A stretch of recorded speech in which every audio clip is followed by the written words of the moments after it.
الحمد لله رب العالمين، والعاقبة للمتقين، والصلاة والسلام على النور المبين سيدنا مولانا محمد الرؤوف الرحيم وعلى آله وصحبه أجمعين. أما بعد، تكملة لما تقدم من الكلام على غزوة بدر الكبرى، فإنها أعظم الغزوات وأفضلها.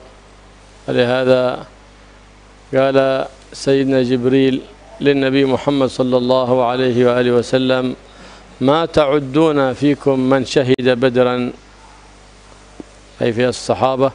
قال النبي محمد: نعدهم أفضلنا، أفضل الصحابة هم من شهد بدرا. قالوا: وأنتم ما تعدون فيكم، لأن الله سبحانه وتعالى أكرم نبيه محمد صلى الله عليه وسلم بمدد من الملائكة ينصرون المؤمنين، 1000 مع جبريل، و1000 مع ميكائيل، و1000 مع إسرافيل، 3000 من الملائكة. ثم بلغوا 5000 من الملائكة مسومين، أي لهم علامات ظاهرات، فخرجوا على صورة البشر. نعم. فنصر الله سبحانه وتعالى حبيبه محمد صلى الله عليه وسلم، ونصر العباد المؤمنين كرامة لحبيبه محمد صلى الله عليه وآله وسلم. فكان يوم الفرقان، يوم التقى الجمعان، عندما خرج المشركون من مكة يريدون استئصال شوكة المسلمين، ووصل إليهم خبر نجاة قافلتهم ومن فيها. قالوا: لا، نحن خلاص قد عزمنا على القتال ولا نرجع حتى نستأصل المسلمين ونأسرهم ونحتفل بذلك بالنصر.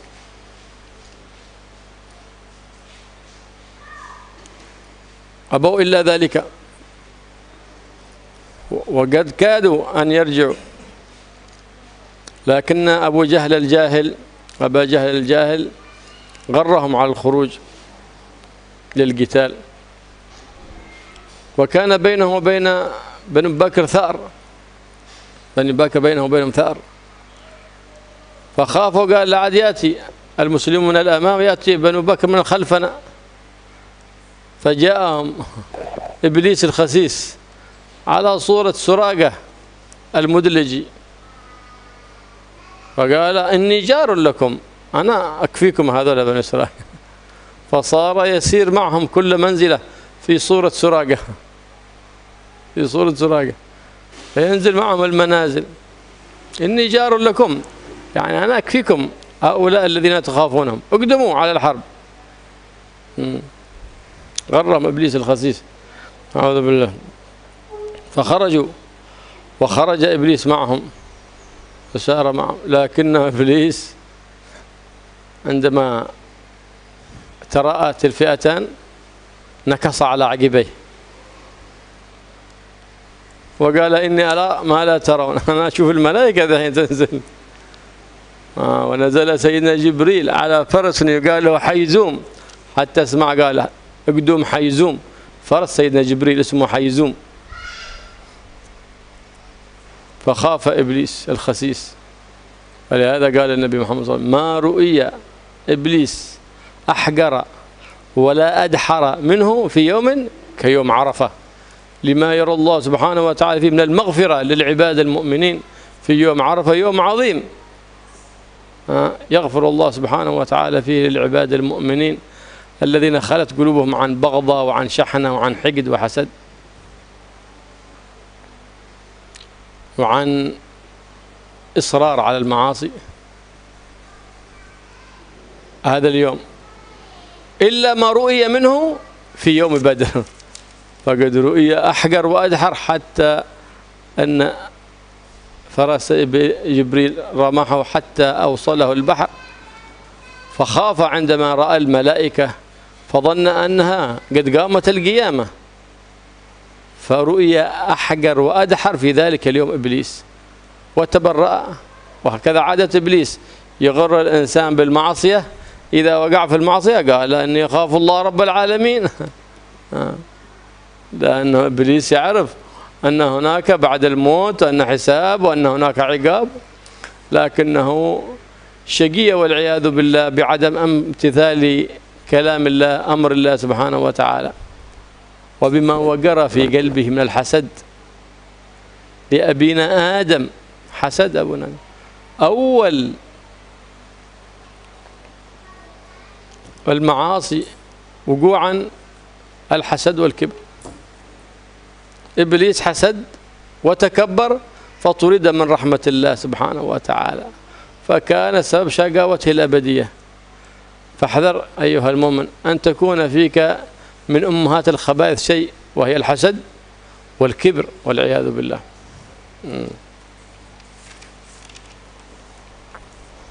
Bismillahirrahmanirrahim. Alhamdulillahirabbil alamin wassalatu wassalamu ala asyrafil anbiya'i wal mursalin sayyidina Muhammad wa ala alihi wa sahbihi ajmain, amma ba'd. Kajian kita sore hari ini adalah melanjutkan kajian siang tadi, yaitu sejarah tentang perang Badar, yaitu perang Badar Kubro. Perang Badar ini termasuk perang yang paling agung yang pernah terjadi dalam sejarah Islam. Sahabat yang ikut perang Badar ini pun juga termasuk sahabat yang paling istimewa, sahabat pilihan. Malaikat Jibril pernah bertanya kepada Nabi Muhammad SAW. Beliau bertanya pada Nabi Muhammad, bagaimana anggapan Anda terhadap orang-orang yang hadir di perang Badar? Nabi Muhammad SAW menjawab, oh, kami menganggap mereka adalah orang yang paling istimewa di antara kami. Jadi para sahabat yang ikut perang Badar ini adalah termasuk sahabat pilihan. Semua sahabat Nabi pilihan, tapi yang lebih pilihan lagi adalah sahabat-sahabat yang ikut perang Badar. Di dalam perang Badar tadi sudah disebutkan pada kajian siang tadi bahwa sahabat yang ikut perang jumlahnya 313, ada yang mengatakan 314 atau 15. Itu yang dari manusia. Yang dari malaikat jauh lebih banyak. Pertama, malaikat Jibril turun dengan mengendarai kudanya yang bernama Haizum. Jadi malaikat Jibril itu naik kuda, namanya kuda Haizum. Malaikat Jibril turun membawa pasukan 1000 malaikat, tapi menyerupai manusia, menjelma sebagai manusia. Malaikat Jibril datang bersama 1000 pasukan. Tidak lama kemudian turun lagi malaikat Mikail membawa 1000 pasukan malaikat juga. Setelah itu turun lagi malaikat Israfil membawa juga 1000 tentara malaikat. Setelah itu turun lagi sampai akhirnya malaikat yang diturunkan oleh Allah untuk membantu Nabi dan para sahabat pada perang Badar sampai berjumlah 5000 orang. Jadi Allah menurunkan bala tentara yang sangat banyak untuk menampakkan. Karena itu tadi dikatakan Yaumul Furqan, hari pembeda antara mana yang hak dan mana yang batil. Allah sampai menurunkan 1000 malaikat. Padahal malaikat kalau satu untuk membinasakan semuanya ya sudah cukup, tapi diturunkan sampai 5000. Ini untuk betul-betul menampakkan mana yang hak dan mana yang batil. 5000 malaikat ini pakai tanda khusus. Jadi pakai tanda khusus ketika diturunkan oleh Allah. Nah, akhirnya umat Islam pun yang asalnya jumlahnya sedikit dan tanpa membawa persenjataan bisa mampu menang atas orang kafir yang jumlahnya berlipat-lipat, yang dilengkapi dengan persenjataan yang sangat komplit. Allah memberikan kemenangan pada Nabi, dan Allah memberikan kemenangan juga kepada umat yang beriman, umat mukminin, sebagai apa? Bentuk penghormatan pada nabinya Nabi Muhammad SAW. Orang kafir itu tadi juga sempat disinggung di siang tadi. Mereka keluar dari Mekah itu tujuan awalnya bukan untuk perang. Tujuan awalnya adalah untuk melindungi rombongan dagang mereka yang mau dihadang oleh Rasulullah SAW. Kemudian mereka juga tadi sempat disinggung bahwa sudah sampai kabar kepada mereka bahwa rombongan dagangnya sudah selamat. Kenapa? Karena milih jalur alternatif sehingga tidak terhadang. Dan Abu Sufyan yang merupakan pimpinan rombongan dagang itu mengisyaratkan kepada pasukan kafir yang berjumlah 1000 tadi untuk kembali ke Mekah, karena apa? Tujuannya sudah tercapai, tidak perlu repot-repot datang ke Badr, kampung Badr untuk membela rombongan dagangnya, karena rombongan dagangannya telah selamat karena melewati jalur yang lain. Dan pasukan Mekah waktu itu sempat mau kembali. Hampir semua mereka sudah berencana kembali ke Mekah, karena memang nggak ada gunanya. Buat apa kita keluar untuk melindungi dagangan kita dan dagangan kita sudah selamat. Tapi ada satu orang yang ngotot, yaitu Abu Jahal al-Jahil. Orang yang sangat tolol, seorang bodoh, yaitu Abu Jahal. Abu Jahal yang ngotot, oh tidak bisa, kita keluar harus kita lanjutkan. Kita binasakan umat Islam sampai ke akar-akarnya. Biar kita tunjukkan kehebatan kita, sehingga kita disegani oleh seluruh penjuru Arab. Itu Abu Jahal dengan sombongnya gitu. Akhirnya banyak orang yang terpengaruh, dan akhirnya pasukan Mekah tadi terus melanjutkan perjalanannya. Dan sebenarnya mereka sempat khawatir. Karena apa? Mereka punya musuh yang lain namanya Bani Bakar. Jadi mereka ada dendam khusus dengan Bani Bakar. Ada suku namanya suku Bakar. Mereka sempat terpikir ini bahaya. Jangan-jangan nanti ketika kita asik menyerang muslimin, terus dari belakang kita diserang oleh Bani Bakar, musuh lama kita. Mereka sempat khawatir, itu yang mereka khawatirkan. Cuman kemudian datang iblis menjelma sebagai manusia yang waktu itu menyamar sebagai Suraqah al-Mudriji. Nah, jadi menyamar sebagai Suraqah. Iblis ini kemudian tenang, ngomong, nasihati mereka, tidak usah khawatir, aku yang akan melindungi kalian kalau Bani Bakar mau macam-macam. Kalian fokus saja, serang muslimin, binasakan mereka, bumi hanguskan Madinah. Tidak usah mikir Bani Bakar, aku yang jamin. Biar aku yang ngurusi Bani Mudliji. Udah, akhirnya mereka pun maju. Ketika maju dan sudah berhadapan-hadapan pasukan muslimin dengan pasukan kafir Mekah, si iblis melihat langsung turunnya malaikat Jibril bersama pasukan malaikat. Kemudian malaikat-malaikat yang lain turun membawa pasukan malaikat. Iblis melihat, orang kafir gak ngelihat. Si iblis ngelihat itu ketakutan. Akhirnya iblis mau mundur. Tadi yang jamin, udah tenang, aku yang jaga kalian, gak usah bingung. Orang Mekah asalnya was-was, akhirnya mantep gara-gara ditenangkan oleh iblis yang menyamar sebagai Suraqah. Malah ketika berhadapan-hadapan dia mau mundur. Akhirnya ente mau kemana? Tadi ya ente yang ngompor-ngompori kami untuk terus maju, katanya ente yang akan menjaga kami, lah kok sekarang mau mundur? Nanti dulu, saya ini bisa melihat sesuatu yang tidak bisa kalian lihat, kata iblis. Artinya apa? Iblis melihat turunnya malaikat. Ini kalau aku sampai maju, buyar ini. Nah, akhirnya dia mundur. Dan iblis ini kena tendang kudanya malaikat Jibril sampai mencelat ke laut. Sampai akhirnya terlontar ke laut. Rasulullah SAW pernah mengatakan bahwa iblis itu berada dalam kondisi yang sangat hina. Dia itu kecewa luar biasa, kecewa berat sudah, pol-polan kecewanya. Dan terhina itu dalam satu kondisi, yaitu ketika umat muslimin kumpul ada di Padang Arafah ketika musim haji. Jadi ketika musim haji, umat muslimin dari berbagai penjuru dunia, tidak pandang ras, tidak pandang suku, kumpul di satu tempat ada di Arafah, dan Allah obral ampunannya sangat besar-besaran. Itu iblis kecewanya luar biasa. Kenapa? Dia sudah lama, setahun penuh berusaha menyesatkan manusia. Berangkat haji ada di Arafah, diampuni begitu saja oleh Allah. Obral maghfirah besar-besaran. Iblis ketika itu kecewa berat luar biasa. Tapi ada situasi yang lebih mengecewakan iblis, membuat iblis lebih terhina, yaitu apa? Ketika pasukan kafir dan muslim berhadapan-hadapan ada di perang Badar, dan Allah nurunkan bantuan malaikat sampai 5.000. Itu iblis lebih kecewa lagi, lebih terhina lagi iblis. Iblis ini mundur karena apa? Karena dia paham bahwa ini umat Islam pasti akan menang.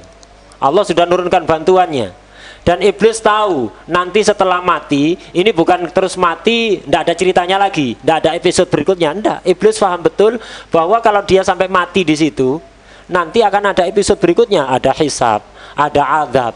Dia paham betul kalau nanti ada hari pembalasan di hari kiamat. Tapi kenapa dia kok tidak mau tobat? Dia hasud. Dia hasud kepada manusia pertama, yaitu Nabi Adam. Ketika Nabi Adam diberi keistimewaan melebihi iblis, iblis disuruh sujud, sementara iblis sudah bertahun-tahun, ribuan tahun beribadah, luar biasa, kok kemudian kalah dengan manusia yang baru saja diciptakan. Dia hasud kepada Nabi Adam. Akhirnya hasud ini yang membuat dia binasa, dan dia mengingkari kebenaran padahal dia tahu kebenaran.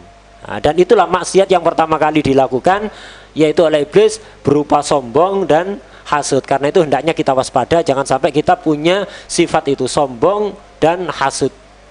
فكل من فيه صفة الحسد أو الكبر فاعلم أنه صدر إبليس، فإنه حسود متكبر، فلهذا طرد من رحمة الله. وكانت أول المعصية في السماء هي الكبر، وأول معصية في الأرض هي الحسد، وكانت بسبب الحسد أول جريمة قتل عندما قتل قابيل أخاه هابيل بسبب ماذا؟ الحسد. فحذر أن يكون بينك وبين متكبر أو حاسد صحبة أو شراكة أو تلتصق به اختيارا إلا إذا ابتليت به اضطرارا. نعم، لأنك لا ترى منه إلا كل شر والعياذ بالله، ولا يأتيك منه أي خير. النبي محمد صلى الله عليه وآله وسلم ربى أصحابه على ترك هذه الصفات الذميمة، فجعلهم إخوة يمشون معا متآخين، وكان معهم 70 من الجمال يتعاقبون، هذا كل 3 في جمل يتعاقبون، يمشي هذا مرحلة ثم ينزل ثم يركب الآخر، وهكذا حتى هو صلى الله عليه وآله وسلم وهو القائد الأعظم للجيش، بل الأفضل في خلق الله سبحانه وتعالى، جعل نفسه كفرد منهم. كان مع سيدنا علي وأبو لبابة يتعاقبون على جمل، فلما كانت عقبة النبي محمد صلى الله عليه وسلم على الركوب قال للنبي: أنت يا رسول الله ابقى على ظهر الجمل ونحن نمشي معك. قال: لستما بأقدر مني على المشي، هل أنتم أقوى مني؟ ولست أغنى عن الأجر منكما، أنا أريد الأجر كذلك في المشي. فلم يرضى أن تكون له خصوصية أن يركب ولا يمشي، بل جعل نفسه فردا منهم حتى تبقى المحبة والأخوة متماسكة، لأن الجيش ليس قوة بالعدد والعدد، إنما الجيش قوة بالإيمان وبالمحبة والأخوة التي بين أفراد الجيش. بهذا تقوى الجيوش، وبالرغبة بما عند الله سبحانه وتعالى. النبي محمد صلى الله عليه وسلم لما نزل في أول مرحلة عند ماء بئر فاستعرض الجيش، يريد أن يعرف كم العدد الذي معه نزل، فاستعرضهم ورد من استصغرهم، بعضهم عادهم صغار السن كسيدنا أسامة بن زيد، خرجه رغبان في الجهاد، قاعدك صغير رجع. سيدنا زيد بن ثابت عاد صغير رجعه النبي محمد صلى الله عليه وسلم، كثير منهم. وعند خروجه استخلف على الصلاة سيدنا عبد الله بن مكتوم، ولما بلغ الروحاء كان أبو لبابة معه، قال: ارجع إلى المدينة، واستخلفه على المدينة أبو لبابة. وكان ما بقي 2 يتعاقب مع سيدنا علي، لا، جاب واحد ثالث أبو مرثد جعله بدل أبو لبابة، فصاروا 3 يتعاقبون الجمل صلى الله عليه وعلى آله وسلم. وهذا من تواضعه صلى الله عليه وآله وسلم، تعليما لأمته أن لا يتكبروا ولا يكون أحد يتصف بصفة الحسد، فإن الصفات الخبيثة التي توقع صاحبها في كل فعل خبيث وكل قول خسيس. Setiap orang yang memiliki sifat hasud atau sombong, ketahuilah berarti dia adalah saudaranya iblis. Iblis itu sombong, hasud, sehingga dijauhkan dari rahmat Allah. Maksiat pertama kali yang dilakukan di langit adalah sombong, yaitu ketika iblis disuruh sujud kepada Nabi Adam, dia tidak mau karena merasa lebih baik, sombong, merasa lebih baik daripada Nabi Adam. Dan maksiat yang pertama kali dilakukan di bumi adalah hasud, yaitu ketika salah satu putra Nabi Adam hasud kepada putra yang lain. Ya, dalam sejarah yang ma'ruf, yaitu sejarah Qabil dan Habil. Karena itu hendaknya kita waspada, jangan deket-deket dengan orang yang punya sifat hasud atau sombong. Jangan berteman atau berkongsi dalam bisnis, atau kita deket-deket pokoknya dengan orang yang punya sifat sombong atau hasud secara sengaja. Kalau nggak sengaja ya gimana lagi? Terus kita waspada gitu aja. Kalau kita rekan kerja kita ada yang begitu, ya udah kita waspada gitu aja. Tapi secara sengaja kita mendekat kepada orang hasud dan sombong, jangan. Kenapa? Dia tidak akan mendatangkan kebaikan sama sekali. Nabi Muhammad SAW itu mendidik sahabatnya untuk menjauhi sifat-sifat itu, sifat hasud, sifat sombong. Nabi menjadikan sahabat itu saling mencintai, saling menyayangi, disamakan, tidak membeda-bedakan satu sahabat dengan sahabat yang lain. Bagaimana ketika perang Badar tadi sudah dijelaskan, pasukan muslimin 313, sementara ontanya cuma 70, ya otomatis naiknya gantian. Dari Madinah menuju tempat terjadinya perang Badar, yaitu kampung Badar, itu lumayan. Jadi mereka gantian naik onta, gantian naik onta. Jadi disamakan, Nabi tidak beda-bedakan. Bahkan Nabi menjadikan diri beliau sama dengan sahabatnya. Nabi pun, padahal beliau ini panglima teragung, dan tidak akan ada yang lebih agung daripada Nabi Muhammad SAW. Nabi pun ketika pergi ke perang Badar, bukan karena panglima mentang-mentang terus dari Madinah sampai Badar naik onta terus, enggak. Beliau gantian, ada satu onta gantian 3 orang, Nabi, Sayyidina Ali, dan Abu Lubabah. Ini gantian, Nabi naik sekian meter misalnya, nanti turun ganti Sayyidina Ali, nanti turun lagi ganti Sayyidina Abu Lubabah. Itu ketika Rasulullah jatah naiknya sudah habis, beliau mau turun, Sayyidina Ali dan Sayyidina Abu Lubabah ini menghendaki, jangan turun Rasulullah, udah Anda saja yang naik, kami biar jalan dari awal sampai akhir, Anda saja yang naik dari awal sampai akhir. Itu sahabat Nabi kepingin Nabi aja yang naik, tidak usah gantian. Tapi bagaimana jawaban Nabi? Memangnya kalian berdua lebih kuat dari aku untuk jalan? Aku lebih kuat jalan daripada kalian. Ayo kuat-kuatan, nah. Lebih kuat aku untuk jalan. Ini, aku lebih kuat berjalan daripada kalian. Kemudian, emangnya kalian lebih kepingin untuk mendapatkan pahala? Aku juga pingin pahala. Berjalan ini pahalanya lebih gede. Enak kalian berjalan dari awal akhir pahala gede, aku naik terus pahalanya lebih kecil. Enggak, aku pingin pahala juga. Jangan dikuasai pahala. Nah ini, bagaimana pendidikan Rasulullah Sallallahu Alaihi Wasallam.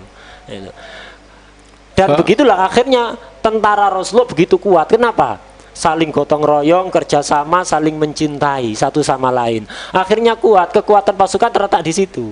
Bagaimana persatuan mereka, saling bantu-membantu, gotong royong antara mereka, itu yang membuat pasukan kuat. Bukan dengan jumlah yang banyak atau perlengkapan perang yang komplit. Enggak, bukan itu letak kekuatan pasukan. Kemudian sebelum nyampe ke Badar, Nabi menata pasukannya gitu. Jadi dibariskan, disuruh baris pasukannya, dilihat lagi. Nabi ingin ngelihat jumlahnya ada berapa. Ada berapa pasukan dihitung. Kemudian dilihat lagi oleh Nabi. Yang usianya masih terlalu muda suruh pulang ke Madinah. Jangan perang, belum waktunya. Dan akhirnya setelah itu ada beberapa sahabat yang disuruh pulang oleh Nabi, seperti Sayyidina Usama bin Zaid. Ini. Kemudian Sayyidina Zaid bin Thabit, waktu itu masih terlalu muda, oleh Nabi suruh pulang ke Madinah. Tidak usah ikut perang, kamu masih terlalu muda, pulang sana. Kemudian di Madinah, Nabi biasanya tiap hari 5 waktu ngimami sholat. Nah, karena Nabi ikut perang Badar, ngimami sholat digantikan oleh Rasulullah kepada Sayyidina Abdullah bin Ummi Maktum. Kemudian di tengah perjalanan itu juga, tadi Abu Lubabah yang gantian naik onta bersama Rasulullah juga disuruh pulang. Disuruh menjadi pemimpin, jadi semacam PLT itu, pelaksana tugas Nabi selama Nabi ada di luar Madinah. Jadi yang memimpin Madinah untuk sementara Abu Lubabah, yang mimpin sholat Abdullah bin Umi Maktum. Jadi tidak dibiarkan terbengkalai gitu oleh Nabi, dipasrahkan orang dulu. Jadi ada PLT. Nabi pergi ke Badar.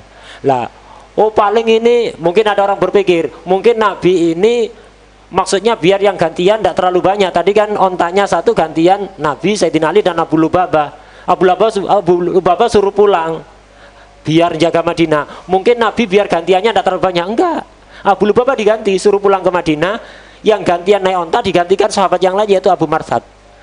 Jadi tetap 3 orang yang gantian naik onta tadi. Nah, dan ini termasuk ketawaduan Rasulullah SAW. Dan beginilah pendidikan Nabi agar kita ini tidak sombong, agar tawadu dan tidak hasud.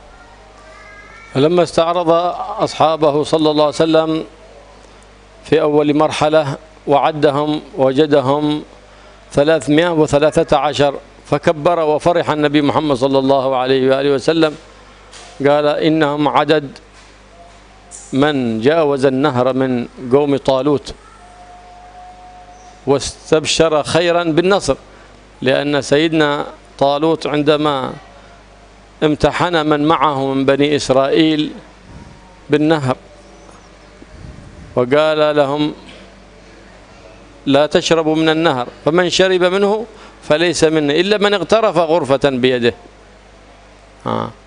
يعني القدر الضروري. فكلهم فشلوا في الاختبار إلا 313 نجحوا الاختبار ووقع النصر لهم، فاستبشر النبي محمد صلى الله عليه وسلم بكونهم 313. نعم. سيدنا عثمان بن عفان تخلف في المدينة المنورة بأمر من النبي محمد صلى الله عليه وسلم، لأنه كان يمرض سيدتنا رقية بنت النبي محمد صلى الله عليه وسلم عندما كانت مريضة وقد ماتت في ذلك المرض، وجاء النبي محمد صلى الله عليه وسلم وقد صلي عليها وقد دفنت وصلى على قبرها رضي الله تعالى عنهم وأرضاها. لهذا عده وأسهم له من أهل بدر. فإذا عد أهل بدر 313 عد منهم سيدنا عثمان بن عفان بأمر من النبي صلى الله عليه وآله وسلم، فيكون 313 بتقدير سيدنا عثمان محسوبا معهم. Ketika tadi pasukannya disuruh baris, Nabi menghitung jumlah pasukan, ternyata jumlahnya adalah 313. Ketika dihitung kok jumlahnya 313, Nabi langsung gembira dan bertakbir. Kenapa? Karena ini pertanda baik. Jadi dulu 313 ini jumlah pasukannya Tolut yang lolos ujian. Dulu di zaman Bani Israel itu ada Raja Tolut. Ini juga diperintahkan jihad oleh Allah, membawa pasukan sangat besar, melewati padang pasir yang sangat panas sampai rata-rata semua mereka kehausan. Ketika kehausan ada sungai. Ketika kehausan kok ada sungai. Kemudian Allah memerintahkan Tolut ini, Raja Tolut, untuk ngetes mereka. Ayo kamu tes. Kamu lewat sungai, mereka semuanya kehausan. Kamu tes, kamu katakan pada mereka, kita sekarang dalam kondisi kehausan, kita akan menyeberangi sungai. Siapa yang minum dari sungai ini, dia tidak termasuk golonganku. Kecuali kalau minum 1 ciduk saja, 1 ciduk tangan. Kalau dia minum 1 ciduk saja, dia termasuk golonganku. Yang minum lebih dari itu, bukan termasuk golonganku. Dalam kondisi haus ini, setelah melewati padang pasir. Akhirnya mereka melewati sungai, hampir semua pasukan itu tidak ada yang lulus. Semuanya minum lebih dari 1 cidukan tangan, kecuali 313 ini. Tapi bagaimana akhirnya? Ternyata Allah memberikan kemenangan kepada Raja Tolut menghadapi pasukan yang sangat banyak dengan pasukan yang jumlahnya hanya 313. Nabi ngitung pasukan kok jumlahnya 313, langsung seneng. Oh, ini pertanda baik ini. Sama dengan pasukannya Tolut, kita pasti bakal menang nanti. 313 ini sebenarnya nggak ada semuanya di situ. Yang ada 312. Satunya lagi Sayyidina Utsman, tidak ikut perang tapi dihitung sebagai pasukan Badar. Kenapa? Sayyidina Utsman tidak ikut pergi ke perang Badar, diperintahkan Nabi karena merawat putri Nabi yang sedang sakit, yaitu istri Sayyidina Utsman, namanya Sayyidah Ruqayyah. Sayyidah Ruqayyah waktu itu sedang sakit lumayan parah. Akhirnya Sayyidina Utsman tidak boleh berangkat oleh Nabi, disuruh ngerawat Sayyidah Ruqayyah. Dan akhirnya Sayyidah Ruqayyah wafat gara-gara sakit itu. ketika Nabi belum kembali. Akhirnya Siti Ruqayyah dimandikan, dikafani, disolati, dan dikubur. Nabi belum datang. Ketika Nabi datang, Sayyidah Ruqayyah sudah dikubur, sudah dimakamkan, dan Nabi sholat ada di kuburan beliau. Maka Sayyidina Utsman tidak ikut hadir, tapi dihitung termasuk pasukan Badar. Kenapa? Beliau tidak ikut. Sebenarnya ingin ikut, tapi tidak boleh sama Nabi. Pasukan sebenarnya 312, tambah Sayyidina Utsman 313. Dan ketika Nabi menang perang Badar dan dapat sebagian harta rampasan perang, Sayyidina Utsman dikasih jatah walaupun tidak ikut perang. فمضى رسول الله صلى الله عليه وآله وسلم بمن معه من الصحابة، وكانوا 64 من المهاجرين وبقية العدد من الأنصار. وكان لواء غزوة بدر مع سيدنا مصعب بن عمير، لأنه أول من هاجر إلى المدينة المنورة من مكة المكرمة ليفقه الناس حتى يمهد لمجيء النبي محمد صلى الله عليه وآله وسلم. وكان لواء المهاجرين هذا كان لواء مصعب أبيض، وكان هناك لواءان أسودان، لواء المهاجرين ولواء الأنصار. لواء المهاجرين مع سيدنا علي بن أبي طالب كرم الله وجهه، وهو إذ ذاك في 20 سنة. ولواء الأنصار الأوس والخزرج مع سيدنا سعد بن معاذ رضي الله تعالى عنهم أجمعين. فموضوع هذا البياض السلام، لأن نحن نقدم دعوة السلام، لا نقدم دعوة الحرب. آمنوا بالله باليوم الآخر، ارجعوا إلى مكارم الأخلاق، وانصتوا لما قال الله سبحانه وتعالى. فنحن لا نريد القتال، والسواد إشارة للعزة والسؤدد. لهذا كان اللواء الرسمي كان الأبيض، ولواء عن يمينه وعن يساره أسودان، أي للعزة والنصرة والسؤدد.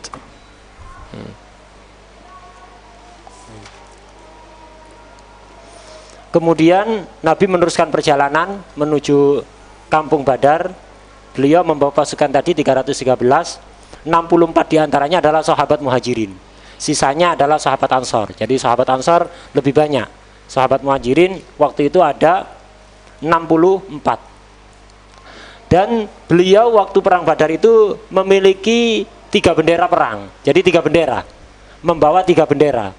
Bendera utamanya berwarna putih, kemudian ada bendera kanan kiri berwarna hitam. Jadi ada 3 bendera, 1 bendera utama berwarna putih yang dipegang oleh Sayyidina Mus'ab bin Umair. Kenapa diberikan pada beliau? Karena beliau inilah sahabat yang pertama kali hijrah dari Mekah menuju Madinah untuk ngajari masyarakat Madinah biar siap nanti ketika Nabi datang. Kemudian ada 2 bendera lain yang berwarna hitam, 1 bendera untuk sahabat Ansar, 1 bendera untuk sahabat Muhajirin. Bendera hitam untuk sahabat Muhajirin dipegang oleh Sayyidina Ali bin Abi Thalib yang waktu itu masih berusia 20 tahun. Sementara bendera sahabat Ansar dipegang oleh Sayyidina Sa'ad bin Mu'ad. Bendera utamanya putih. Kenapa? Bendera putih ini adalah bendera perdamaian. Ini untuk mengisyaratkan bahwa apa? Kita datang bukan untuk perang. Kita datang untuk menyebarkan perdamaian. Karena itu bendera utama yang ada di depan berwarna putih, bukan warna hitam. Isyarat bahwa kita datang untuk membawa kedamaian. Kalian mau diajak dakwah dengan baik-baik, nggak ada perang. Tapi kalau dihalang-halangi, jangan macam-macam. Itu. Jadi bendera putih isyarat perdamaian, sementara bendera hitam isyarat kekuatan dan kepemimpinan. Itu. Jadi itu bendera utamanya putih dan 2 bendera yang lain berwarna hitam. والنبي محمد صلى الله عليه وآله وسلم في أثناء الطريق أرسل طليعة لاستكشاف الأحوال وينظر أين العدو صار منهم بعيدا أم قريبا، فأرسل 2 فنزل حتى وصل بدر وعلم مكان القوم، فاستسقيا من الماء وأخذ ما زاد من الماء وذهب. وجاء أبو سفيان يتحسس من الأمر، فوجد رجلا عند الماء قال أحد رأيته هنا؟ قال لا ما رأيت أحد، لكنني كان اثنان هنا أخذ ماء وانصرفا. فجاء أبو سفيان عند بعر الجمال ويفتته، فنظر فيه نوى من نوى التمر، قال إن هذه من نوى يثرب، فإن القوم ينزلون على بدر. ففي الحال انصرف عن جعل بدر عن يساره ورجع إلى جهة البحر، وأرسل إلى أصحابه من الكفار أن القافلة قد نجت فارجعوا.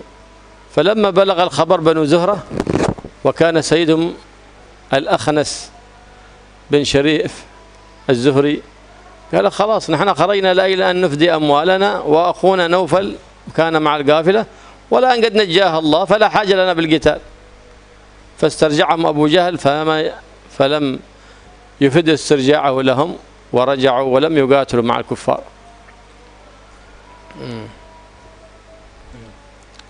Sebelum terjadi pertempuran, Nabi ngutus 2 orang untuk melihat situasi. Jadi untuk memata-matai gitu. Jadi untuk melihat di mana posisi orang kafir. Itu. Jadi untuk melacak. Kemudian ada sumur, sampai 2 orang ini ada di sumur, mereka ngambil air. Jadi ngambil air dari sumur itu, kemudian dibawa pergi. Enggak lama setelah mereka pergi, datang Abu Sufyan. Ini kepala rombongan dagang milik orang kafir Mekah tadi itu. Datang Abu Sufyan juga sama untuk mengamat-amati keadaan. Sampai di sumur itu, dia nanya kepada orang yang ada di sumur, apakah ada orang-orang ada sini? Kata dia, nggak ada siapa-siapa, cuma tadi ada 2 orang ngambil air ke sini. Kemudian Abu Sufyan ini menemukan ada kotoran onta. Dia mulai curiga, kok ada kotoran onta, diambil, dihancurkan, ternyata ada biji kurma. Dan biji kurma itu setelah dilihat, oh ini biji kurma Madinah, ini bukan kurma daerah sini, ini biji kurma daerah Madinah. Akhirnya Abu Sufyan langsung paham, oh berarti umat muslimin ada di sekitar sini. Dia paham. Dia langsung kembali ke arah laut, ke tempat dagangannya, dan dia meminta kepada pasukan kafir untuk kembali. Udah, kita kembali saja, nggak ada gunanya kita neruskan perang menghadapi muslimin, tidak ada gunanya. Tujuannya untuk apa? Kita kan mau menyelamatkan dagangan kita. Dagangan kita sudah selamat, udah kita kembali saja. Tapi Abu Jahal dan teman-temannya ngotot untuk terus melanjutkan perjalanan. فلما بلغ النبي محمد صلى الله عليه وآله وسلم قرب بدر أراد أن يسمع كلام أصحابه، لأنه ما خرج بهم للقتال، إنما خرج بهم للعير. فقال لهم العير أحب إليكم من لقاء العدو. فقال يا رسول الله، بعضهم قال نحن ما خرجنا للقاء العدو، ولما بلغهم أخبار العدد الكثير الذي جاء لقتاله، إنما خرجنا للعير. فقال النبي محمد صلى الله عليه وسلم أشيروا علي. فقام سيدنا أبو بكر وتكلم بما يثلج الكبد، وجلس ودعا له النبي محمد صلى الله عليه وسلم بخير، وقال أشيروا علي أيها القوم. فقام سيدنا عمر وتكلم وأثلج الصدر، فدعا له النبي صلى الله عليه وسلم بخير. ثم قام المقداد بن الأسود فقال يا رسول الله امضي بنا حيث ما تريد، فوالله لا نقول لك كما قالت بنو إسرائيل لموسى. إيش قالت؟ اذهب أنت وربك فقاتلا إنا هنا قاعدون، ولكننا نقول لك اذهب أنت وربك فقاتلا إنا معكما مقاتلون. ففرح النبي محمد صلى الله عليه وسلم وسر سرورا كثيرا وابتهج وقال اجلس، ودعا له بخير، ولا زال يقيل أشيروا علي أيها القوم. نعم. Ketika Nabi sudah mendekati daerah Badr, sudah mendekati tempat pertempuran, Nabi mengumpulkan sahabatnya dan ditanyai.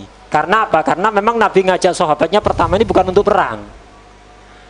Nabi ngajak sahabatnya sebagaimana tadi sudah dijelaskan, untuk menghadang rombongan dagang yang mereka merampas harta umat muslimin yang ada di Mekah. Jadi Nabi ingin mengambil harta umat muslimin sebagiannya yang dirampas oleh orang kafir Mekah. Jadi tujuannya bukan untuk perang, ketemu pasukan perang dengan persenjataan yang lengkap, enggak, mau menghadang para pedagang gitu aja. Tapi ternyata kenyataan berbicara lain. Pedagangnya selamat, rombongan dagangnya selamat, malah yang datang pasukan perang yang jumlahnya sangat banyak, berlipat 3 kali lipat dibanding jumlah muslimin, 3 kali lipat lebih, dan menggunakan senjata lengkap, sementara umat Islam tidak bawa senjata, jumlahnya juga sedikit. Akhirnya Nabi mengumpulkan mereka, minta saran mereka. Nah, jadi Nabi kemudian ngasih isyarat pada mereka, aku kepingin mendengar tanggapan kalian, komentar kalian, gimana kita ini kita mau berhadapan dengan pasukan yang sangat banyak ini, senjatanya lengkap, gimana? Akhirnya Sayyidina Abu Bakar berdiri berbicara mewakili umat Islam yang ada, para sahabat saat itu. Sayyidina Abu Bakar berbicara dengan pembicaraan yang sangat membahagiakan Nabi. Setelah berbicara, intinya mendukung sepenuhnya. Setelah berbicara, beliau duduk kembali dan Nabi mendoakan baik. Setelah itu Nabi, ayo ya apa pendapat kalian? Jadi mancing-mancing pendapat tadi kan yang berbicara Sayyidina Abu Bakar. Jangan-jangan ini pendapat pribadi, yang lain tidak begitu. Mancing-mancing, apa pendapat kalian? Sayyidina Umar berdiri, berbicara sama, berbicara mendukung total dan membuat Nabi bergembira. Setelah itu beliau duduk dan didoakan baik oleh Nabi. Nabi kembali lagi, ya apa pendapat kalian? Berdiri lagi orang ketiga, yaitu sahabat Al-Miqdad bin Al-Aswad. Beliau juga sama, mendukung penuh apa yang mau dilakukan oleh Nabi. Wahai Rasulullah, kami siap mendukung Anda kemanapun Anda inginkan. Apapun yang Anda inginkan, kami siap mendukung Rasulullah. Kami tidak akan berkata seperti orang-orang Bani Israel. Orang-orang Bani Israel ketika diajak jihad perang bersama oleh Nabi Musa, melihat musuhnya berat, orang-orang Bani Israel ngomong, fadhaban tawarabbuka inna hahuna qaidun. Musa, kamu pergi sana sama Tuhanmu. Kami tidak ikut-ikut, kami di sini aja. Musuh tidak seimbang gini. Ente pergi sama Tuhan ente. Kita tidak ikut-ikut. Kami tidak akan berkata seperti itu Rasulullah. Tapi kami akan mengatakan apa? Idhaban tawarabbuka inna ma'akuma muqatilun. Pergilah Anda wahai Rasulullah bersama Tuhan Anda dan kami siap mendukung total. Setelah mendengar sabda Sayyidina Al-Miqdad, Nabi pun senang dan mendoakan baik. Tapi Nabi tetap mancing-mancing itu. Ayo ya apa komentar kalian? Jadi mancing, masih ada orang yang dituju gitu. Nah. فقال أشيروا علي أيها الناس. فقال بعض الأنصار كأنه يريدكم أي معاشر الأنصار لأنكم عاهدتم النبي محمد صلى الله عليه وسلم في بيعة العقبة أن تنصروه في المدينة المنورة ولم تعاهدوه على النصرة في خارج المدينة المنورة، فأراد أن يسمع كلاما من الأنصار. فقام سيد الأنصار سعد بن معاذ فقال يا رسول الله كأنك تريدنا بهذا الكلام. قال أجل أنا أريدكم هذا الكلام. قال والله يا رسول الله لقد آمنا بك وصدقناك وأعطيناك على ذلك العهود والمواثيق ولعلك أردت أمرا فأراد الله أمرا آخر، أردت خروجا للعير فوقع أنها قد فاتت العير والآن صار النفير أي لقاء العدو، فامضي إلى حيث أمرك الله سبحانه وتعالى، فوالله لو خضت بنا ثبج هذا البحر لخضناه معك ولا نبالي، فخذ من أموالنا ما تشاء وما أخذت من أموالنا أحب إلينا مما تركت. وأتى بكلام بليغ سيدنا سعد بن معاذ، فسر وجه النبي محمد صلى الله عليه وسلم سرورا كثيرا، وكان إذا سر تهلل وجهه كأنه البدر في تمامه صلى الله عليه وآله وسلم، فاطمأن خاطر النبي محمد صلى الله عليه وسلم وأن الأنصار على عهدهم، وإن كان تظن أن الأنصار عاهدوا على القتال في المدينة فقط، لا، فإنهم يفدونك بأنفسهم وأموالهم وأبنائهم وكل ما أعطاهم الله سبحانه وتعالى. ففرح النبي محمد صلى الله عليه وسلم من جواب الأنصار، فلهذا قرت به بهم عين النبي محمد صلى الله عليه وآله وسلم. Tadi ketika Nabi minta komentar sahabat siap apa enggak untuk perang, yang berdiri Sayyidina Abu Bakar, Sayyidina Umar, Sayyidina Miqdad, semuanya dari kalangan muhajirin. Nabi sebenarnya ingin minta pendapat juga dari kalangan sahabat Ansor. Karena apa? Karena dulu ketika baiat ada di Aqabah. Jadi ketika Nabi membaiat orang-orang Ansor, penduduk asli kota Madinah, suku Aus dan Khazraj, itu baiat agar supaya mereka mau melindungi Nabi, membela Nabi di dalam kota Madinah. Bukan di luar kota Madinah lah. Perang Badar ini terjadi di luar kota Madinah. Nah, karena itu Nabi kepingin mendengar komentar sahabat Ansor. Jangan-jangan mereka gak siap. Akhirnya Sayyidina Sa'ad bin Mu'ad, tokoh sahabat Ansor, itu faham isyarat Nabi. Nabi ini menginginkan komentar kami ini. Akhirnya beliau berdiri, Rasulullah, sepertinya Anda ingin mendengar tanggapan kami Rasulullah. Oh iya benar, aku kepingin mendengar tanggapanmu. Gitu. Akhirnya, wahai Rasulullah, kami telah betul-betul beriman kepada Anda dan kami membenarkan apapun yang Anda bawa. Dan kami sudah berjanji beberapa kali atas hal itu kepada Anda. Dan barangkali Anda menginginkan sesuatu, tapi Allah menghendaki sesuatu yang lain. Anda kemarin mengajak kami untuk menghadang rombongan para pedagang. Itu maksud Anda ngajak kami. Tapi ternyata Allah menghendaki kami untuk bertemu musuh yang sangat berat dan jumlah sangat besar. Wahai Rasulullah, teruskan langkah Anda sesuai perintah Allah. Wallahi, demi Allah, kalau Anda mengajak kami untuk masuk ke dalam tengah lautan ini, kami akan masuk Rasulullah, tidak bakalan tertinggal. Nah, kemudian, dan kami siap berkorban nyawa dan harta. Anda menginginkan harta kami siap berkorban semuanya Rasulullah. Dan harta yang kami berikan kepada Anda itu lebih kami sukai daripada harta yang kami pegang. Nah, itu. Kemudian beliau berpidato dengan pidato yang sangat menenangkan hati Rasulullah, dan Rasul akhirnya bergembira. Dan Rasulullah itu kalau bergembira, wajahnya itu berseri-seri seperti bulan purnama sallallahu alaihi wasallam. ومضى رسول الله صلى الله عليه وآله وسلم إلى تلك الغزوة العظيمة، غزوة بدر. نعم. فقال لأصحابه سيروا على بركة الله،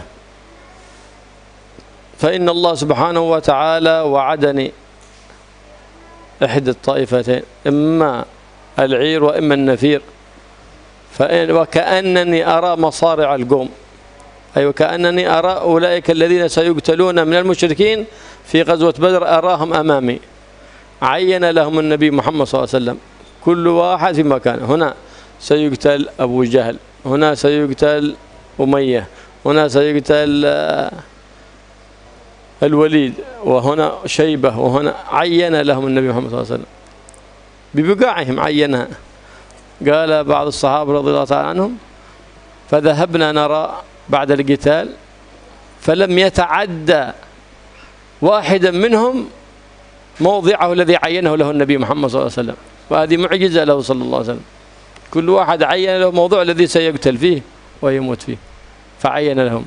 فحينئذ لما قالوا سيروا على بركة الله، تيقن أصحاب النبي محمد صلى الله عليه وسلم أنه لا بد من ملاقاة العدو، فدعا الله سبحانه وتعالى النبي محمد صلى الله عليه وسلم لأصحابه وقال: اللهم إنهم حفاة فاحملهم، حفاة فاحملهم، اللهم إنهم جياع فأشبعهم، اللهم إنهم عراة فاكسهم. ودعا لأصحابه بدعوات عظيمة، خص لأهل بدر بهذه الدعوات. فلهذا كان النبي محمد صلى الله عليه وسلم يخص أهل بدر بالتكريم والتعظيم، ويقول: لعل الله اطلع على أهل بدر فقال لهم: اصنعوا ما شئتم فقد غفرت لكم. أي أن أحدهم لا يصر على المعصية ولا يفعل معصية، فإن وقع في ذلك يسرت له التوبة في الحال، وكان محفوظا بحفظ الله سبحانه وتعالى. لكذا كان من شهد بدرا من أصحاب النبي كانوا سادات الصحابة، ومن شهد بدرا من الملائكة كانوا سادات الملائكة في السماء.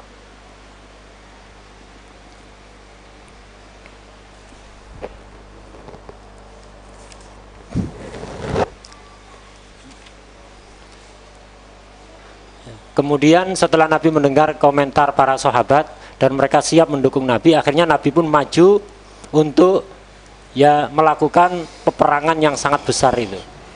Dan beliau mengatakan pada para sahabat, siru ala barakatillah. Ayo, majulah kalian, berjalanlah kalian di atas barokah Allah. Ketahuilah sesungguhnya Allah menjanjikan kepadaku salah satu dari dua. Artinya kita pasti menang. Kita pasti beruntung. Allah sudah berjanji padaku untuk ngasih salah satu dua, immal ir imman nafir. Imma rombongan dagang itu yang akan kita dapatkan, dagangannya kita rampas, itu hak kita, atau menang dari pasukan an-nafir, pasukan perang. Jadi Allah sudah berjanji padaku menjamin kemenangan untukku. Bisa jadi kemenangan kita berhasil mendapatkan dagangan orang kafir Mekah yang merupakan jatah kita, hak kita memang yang dirampas oleh mereka, atau menang melawan pasukan perang mereka. Dan ketahuilah, seolah-olah sekarang sebelum terjadi pertempuran, kata Nabi, aku sudah melihat tempat kematian mereka orang-orang kafir. Nabi pun kemudian menunjuk, Abu Jahal nanti mati di sini, Umayyah nanti mati di sini, Al-Walid mati di sini, kemudian Syaibah mati di sini. Dihitung oleh Nabi beberapa pentolan-pentolan orang kafir Mekah itu nanti matinya di sini. Tunjuk tempatnya langsung. Setelah terjadi pertempuran dan umat Islam menang, orang kafir kalah, sebagian sahabat itu ingin membuktikan. Tadi Nabi nunjuk Abu Jahal matinya di sini, dibuktikan. Ternyata semua persis seperti yang ditunjuk Nabi. Tidak ada yang meleset. Jadi semua yang disebutkan namanya oleh Nabi, semuanya mati dan di tempat yang ditunjuk oleh Nabi. Ini salah satu mukjizat Rasulullah SAW. Sebelum perang, Nabi mendoakan dengan doa yang sangat luar biasa untuk para sahabatnya. Di antara doa Nabi adalah, ya Allah, mereka ini para sahabatku ini khufah, tidak punya sendal. Mereka miskin, harta mereka dirampas oleh orang-orang kafir Mekah, tidak punya apa-apa ada di Madinah. Mereka ini tidak memakai sendal, angkutlah mereka ya Allah. Mereka ini lapar, kenyangkan mereka ya Allah. Mereka ini tidak memiliki pakaian lengkap, beri pakaian yang lengkap untuk mereka ya Allah. Dan Nabi mendoakan doa yang sangat panjang untuk mereka. Dan Nabi memberikan keistimewaan khusus kepada orang-orang yang hadir perang Badar. Di dalam salah satu hadis Nabi pernah mengatakan, Allah ini memberikan perhatian khusus kepada orang-orang yang ikut perang Badar. Dan Allah mengatakan, wahai orang-orang yang ikut perang Badar, lakukan apapun yang kalian mau. Sudah aku ampuni semua dosa-dosa kalian. Ini bukan berarti kemudian mereka mendapat kebebasan untuk maksiat semaunya, enggak. Maksud dari sabda Nabi ini artinya apa? Semua sahabat yang ikut perang Badar itu akan dijaga dari maksiat oleh Allah Subhanahu wa taala di masa yang akan datang. Dosa yang telah lalu diampuni, dan akan dijaga dari dosa-dosa yang akan datang sampai akhirnya mereka meninggalkan dunia.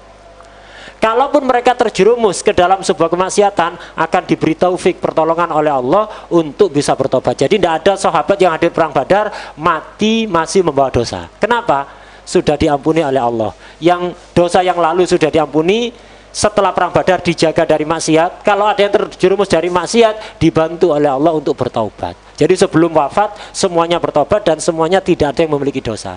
Dan orang-orang yang hadir di dalam perang Badar ini orang-orang pilihan, para pemimpin. Sahabat yang ikut perang Badar adalah tokoh sahabat. Malaikat yang ikut perang Badar adalah para tokohnya malaikat. Faja'a حينئذ أرسل النبي محمد صلى الله عليه وآله وسلم طليعة أخرى إلى بدر لينظروا، وهم سيدنا علي بن أبي طالب وسيدنا الزبير بن العوام وسيدنا سعد بن أبي وقاص. فوجد هناك اثنان يستسقون من الماء فأخذوهما وجلبوهما إلى النبي محمد صلى الله عليه وسلم وكان يصلي، فكان يضربهما. لمن أنتما؟ يقولون نحن نسقي الماء لقريش. فقال أنتما لأبي سفيان. قال احنا ما نعرف أبو سفيان. فيضربوهما. لمن أنتم؟ نحن لقريش. فلما كثر الضرب عليهما قالوا بس خلاص نحن لأبي سفيان.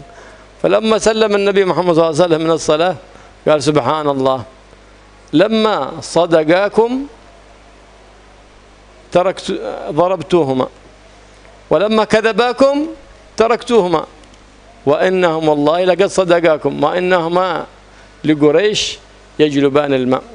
فسألهم النبي محمد صلى الله عليه وسلم عن عدده الجيش وعن من كان في الجيش، وأخذ الأخبار كاملة عن جيش المشركين. فقال أين هم الآن؟ قالوا وراء هذا الكثيب، أي بالعدوة القصوى، والصحابة كانوا بالعدوة الدنيا أي القصوى، أي ما ارتفع من كثيب الرمل، والصحابة في الناحية الأخرى. فهيأ النبي محمد صلى الله عليه وآله وسلم نفسه وأصحابه وشجعهم وحرضهم على الجهاد في سبيل الله سبحانه وتعالى، ليكون معنوية الجيش مرتفعة، ما يكونون فيهم عدم الهمة وعدم العزم. وبشروا قالوا قوموا إلى جنة عرضها السماوات والأرض، بشرهم فإنكم إن متم فلكم الجنان ألا التي وعدكم الله، وإن كانت الغلبة لكم فالنصر لكم. ما شاء الله، بشرهم النبي محمد صلى الله عليه وسلم.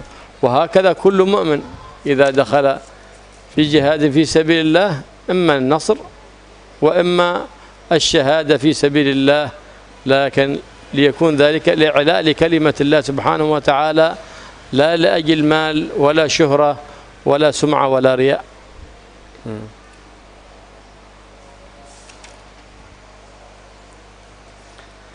Kemudian Nabi ngirim 2 mata-mata lagi. Jadi tadi yang pertama ngirim mata-mata, kemudian beliau ngirim mata-mata lagi, jadi untuk melacak kondisi. Di situ ada sumur, tempat ngambil air. Kita tahu bahwa di sana itu daerah padang pasir, ada sumur, di situ tempat sumber air. Nabi ngirim 2 orang, jadi mata-mata gitu, kemudian pergi ke sumur itu, menemukan ada 2 orang yang sedang ngambil air. Akhirnya ditangkap oleh utusannya Nabi, ditangkap. Milik siapa kalian ini? Artinya budak siapa kalian ini? Kami ini budaknya orang-orang Quraisy. Oh, kalian ini budaknya Abu Sufyan ya. Akhirnya ditangkap. Ditangkap, dibawa ke tempatnya Nabi. Nabi waktu itu sedang sholat. Nah, yang diutus waktu itu Sayyidina Ali, bukan hanya 2 orang yang diutus untuk jadi mata-mata tadi, Sayyidina Ali, Sayyidina Zubair bin Awam, dan Sayyidina Sa'ad bin Abi Waqqas. 2 orang ditangkap oleh utusan Nabi ini, kemudian dipukuli. Nabi waktu itu sedang sholat, dipukuli. Ayo, milik siapa kalian ini? Kami milik Quraisy. Kalian miliknya Abu Sufyan ya? Bukan, kami tidak kenal Abu Sufyan. Pukuli lagi. Kalian milik Abu Sufyan? Bukan, kami miliknya orang Quraisy. Dipukuli lagi. Sampai akhirnya karena kesakitan dipukuli, akhirnya ya sudah kami miliknya Abu Sufyan. Padahal mereka bukan miliknya Abu Sufyan, biar gak dipukuli aja. Bertepatan pada saat itu Nabi salam dari sholatnya. Ketika salam, Nabi itu kemudian mengucapkan subhanallah, aneh kalian ini. Orang jujur, ngomong jujur, kalian pukuli. Ketika dia bohong, tidak kalian pukul. Tadi dia ngomong milik orang Quraisy, itu yang benar, itu jujur ya, dia tidak kenal Abu Sufyan. Kalian pukuli. Ketika ngomong milik Abu Sufyan padahal dia bohong, kalian biarkan, aneh kalian ini. Akhirnya Nabi mendekati mereka berdua, tanya-tanya tentang tentara orang kafir Mekah tadi, orang Quraisy. Nanya berapa jumlahnya, siapa saja yang ikut perang. Jadi dilacak betul berita komplit dari mereka seperti apa. Terus Nabi bertanya, sekarang mereka pasukan kafir ada di arah mana? 2 orang ini kemudian berbicara, mereka ada di balik pasir ini. Jadi tumpukan pasir ada di balik situ. Mereka ada di dataran yang lebih tinggi. Sahabat ada di dataran yang agak rendah. Jadi padang pasir nggak rata gitu. Jadi ada bukit, ada tempat yang lebih rendah. Jadi mereka orang kafir ada di tempat yang posisi yang tinggi, sahabat ada di posisi yang lebih rendah. Nah, kemudian Nabi mengumpulkan pasukan dan menyemangati mereka. Jadi menumbuhkan semangat pada mereka. Ayo, yang semangat kalian, maju. Pilihannya 2, kalau kalian mati surga, yang keindahannya sangat luar biasa, atau menang. Udah. Dan begitulah orang mukmin ketika berjihad fisabilillah, membela agama Allah, pilihannya imam mati syahid, atau kalau nggak gitu yang menang, nggak ada pilihan lain. Tapi asalkan kalau jihadnya betul-betul untuk membela agama Allah, bukan ingin nyari harta rampasan perang, nyari harta, kepingin viral, kepingin terpuji, kepingin terkenal, enggak. فلما علم النبي محمد صلى الله عليه وسلم من خرج من رؤساء الشرك فقال لأصحابه لقد ألقت إليكم مكة بأفلاذ أكبادها،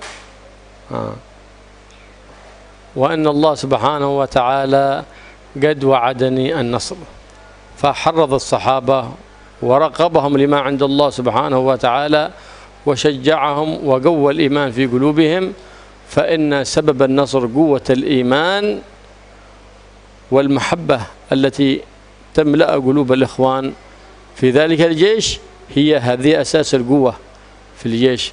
الله يقوي قلوبنا ويملأ محبة وإيمانا، ويقينا وإياكم شر وساوس الشيطان، ويجعل خواطرنا من خواطر الرحمن، ويبعد عنا خواطر الشيطان، ويوفقنا وإياكم لكل فعل فيه رضا الرحمن بجاه النبي سيد الأكوان.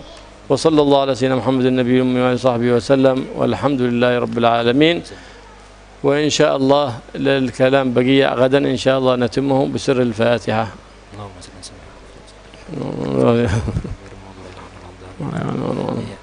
Setelah mengorek informasi dari 2 orang budak yang ditangkap tadi, akhirnya Nabi tahu ternyata pembesar-pembesar Quraisy hampir semuanya keluar.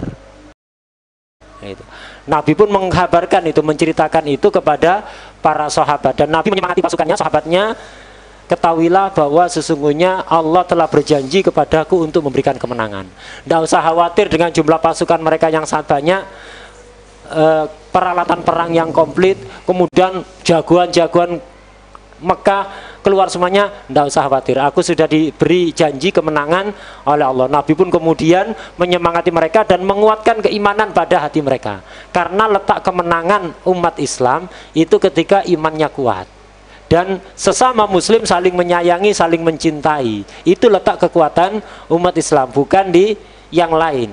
Nah, karena itu kemudian beliau menutup kajian ini, semoga Allah menguatkan iman kita dan menanamkan cinta di antara kita sesama muslim satu sama lain. Dan insya Allah kajian tentang Perang Badar ini akan dilanjutkan lagi pada pertemuan berikutnya, insya Allah. ربنا تقبل منا انك تتوب علينا واغفر لنا انك الوجود وتكرم يا جواد يا كريم يا رؤوف يا رحيم يا حي يا قيوم يا الله يا قريب يا مجيب يا معطي بالعطاء لا تبصي يا اول الاولين ويا اخر الاخرين ويا ذا القوة المتين ويا راحم المساكين ويا أرحم الراحمين ارحمنا والمحبين من حضر برحمتك يا أرحم الراحمين.